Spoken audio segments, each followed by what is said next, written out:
Hello, já jsem Broňa, nadšený učitel angličtiny z Brna, který pomáhá lidem zamilovat se do angličtiny. A tohle video je přesně pro vás, pokud píšete někdy něco anglicky. V tomhle videu se totiž podíváme na 10 pravidel, které jsou hrozně jednoduše aplikovatelný a přesto je většina lidí nedělá. A který, když začnete dělat, nebo aspoň některý z nich, tak vaše psaní o tolik se zlepší, začnete psát skvěle. Já jsem narazil na knížku od Toma Chabana, je rodilý mluvčí z Velké Británie, který žije v Českých Budějovicích, tam by ostatně chtěl žít každý. A on napsal takovouhle knížku z pohledu rodilého mluvčího, jak vlastně psát anglicky lépe, aby se to lidem líp četlo. A já si říkám, tyjo, to je tak jasný, to je tak jednoduchý. A přesto to téměř nikdo nedělá, to je velká škoda. Takže jsem si Toma pozval do tohohle rozhovoru, kde si společně právě na těch 10 pravidel podíváme, Tom nám řekne, jak je udělat. A mimo jiný si u toho můžete krásně procvičit angličtinu, protože logicky Tom je rodilý mluvčí. A tu knížku si taky můžete zadarmo stáhnout od Toma, dolů hodím odkaz na jeho stránky. Takže já doufám, že si ten rozhovor užijete stejně jako já. A fakt, jestli píšete někdy anglicky, dejte tomu těch 15 minut vašeho života. Ti, co to čtou, vás za to budou milovat. Připravený? Tak pojďme na to!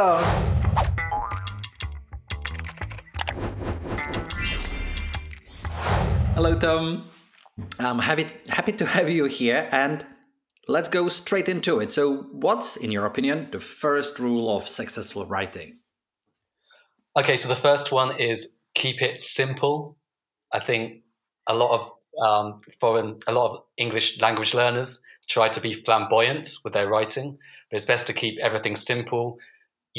Don't use a long word where you can use a short word and it means the same. For example, don't use utilize, use instead.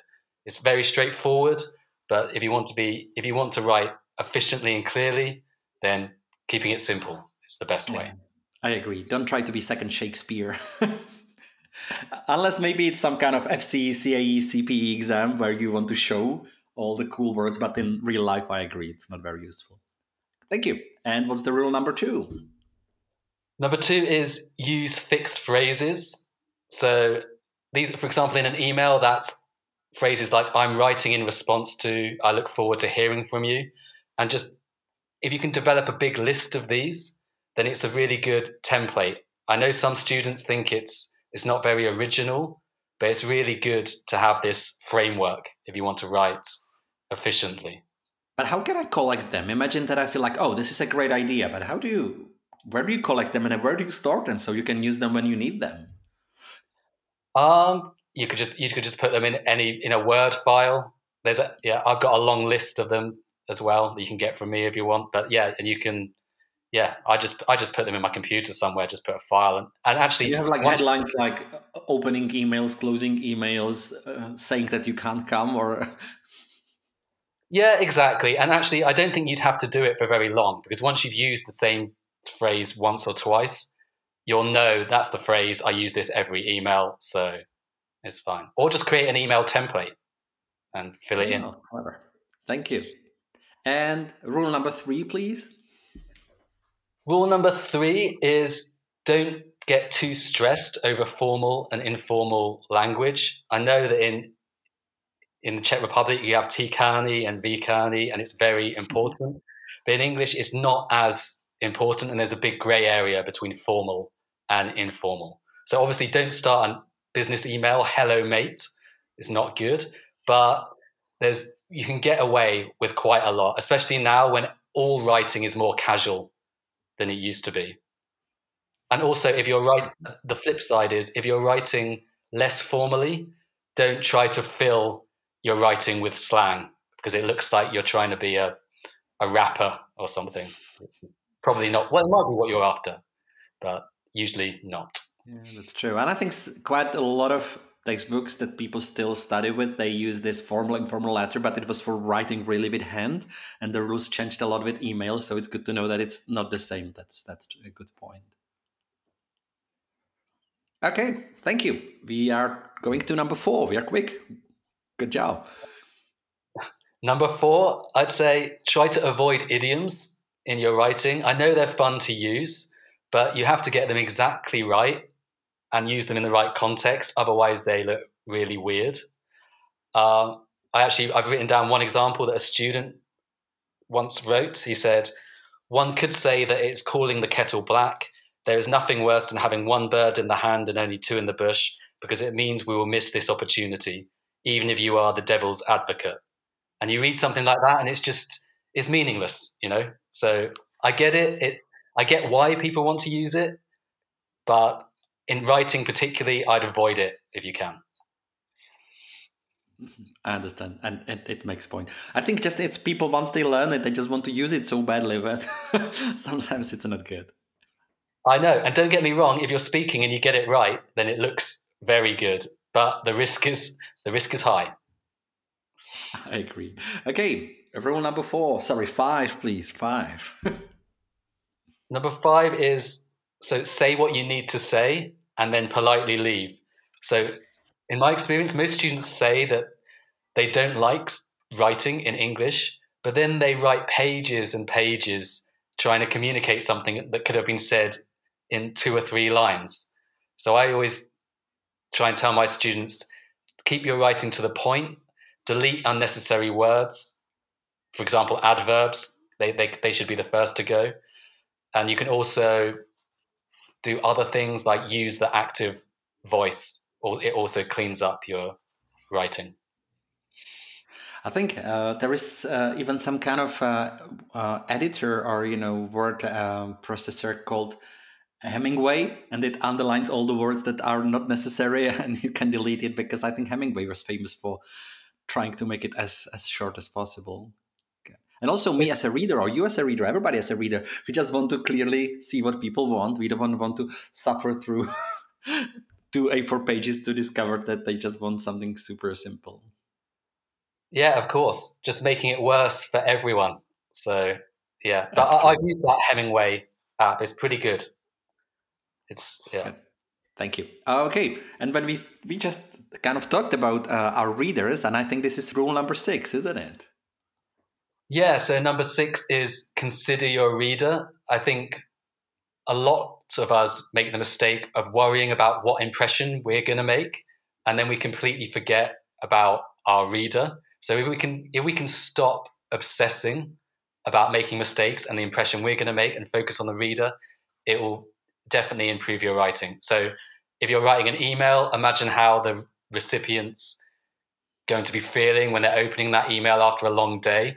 If you're writing really complicated, it's going to be difficult to know what you want. They're going to close it. You're not going to get what you want. So, yeah. So just keep your reader in mind. Yeah, that's true. I have to honestly say that sometimes I open an email and I see, wow, this is so long, and it's one block of text, and I feel like I'm too tired to read it now. And sometimes I postpone it for days just because it's so difficult for me to digest it. So I definitely agree with that one. And I think we are kind of getting to number 7, which is connected with what I have said, isn't it? Yeah, I didn't want to cut you off, but it is exactly connected to what you just said. So number 7 is leave plenty of space on the page. So I've had the experience when I've been teaching university students that they seem to want to fill every sentence, every centimeter of the page with writing. Sometimes I've seen students literally writing onto the desk because they're trying to get to the end of the paper. And I can't grade the desk, And I think when I was marking things, I noticed that subconsciously, as you just said, I would just, if there was no space on the page, I'd put that essay to the bottom because I just didn't want to read it. It's not inviting. And I think that goes for all writing tasks. If you leave plenty of white space, it's just more inviting, and there's more chance that someone's actually going to read what you've written, which I guess is the point. Most definitely. Okay, and rule number 8, please. So 8 is allow your writing style to evolve. So obviously writing style is an author's word choice, the tone and the voice that people hear when they're reading the writing.